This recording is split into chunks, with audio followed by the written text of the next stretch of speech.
مہر کے مسئلے کو لے کر غیر مسلم یہ سوال پیدا کرتے ہیں، اعتراض کرتے ہیں، کیا تم خرید کے لا رہے ہو؟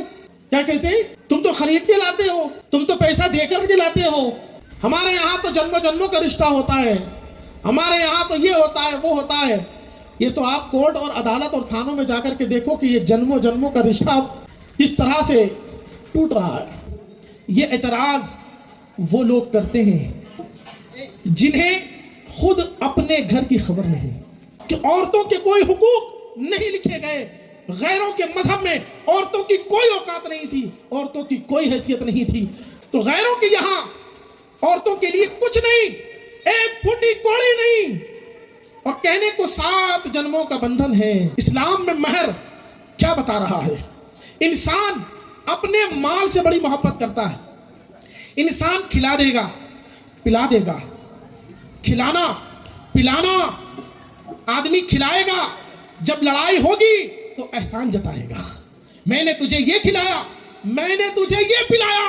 لیکن آپ ایک دنیا کے اس کونے سے اس کونے تک چلے جائیں، الحمدللہ مہر دینے والا کوئی ایک بندہ بھی یہ احسان نہیں جتلاتا کہ میں نے مہر دیا۔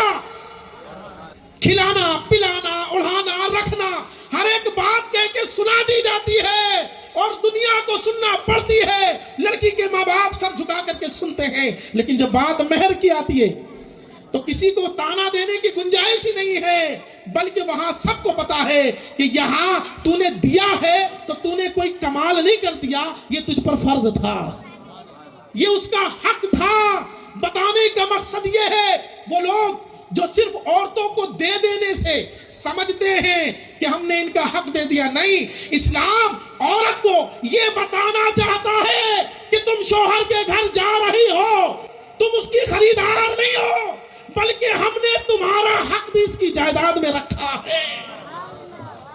تم نوکرانی اور غلام بن کے نہیں جا رہی ہو، تم اس کی جائیداد میں حصے دار بن کے جا رہی ہو،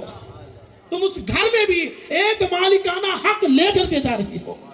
تو بتانے کا مقصد یہ ہے کہ شریعت مطہرہ نے مہر کا حق رکھ کر دنیا کو بتایا کہ عورت ایک حق رکھتی ہے۔ مہر وہ رقم بھلی دکھتی ہے، لیکن یہ رقم پوری دنیا کی عورتوں کے لیے اور پوری دنیا کے لوگوں کے لیے ایک اعلان ہے کہ سنو، اسلام نے عورت کو حقوق عطا فرمائے ہیں،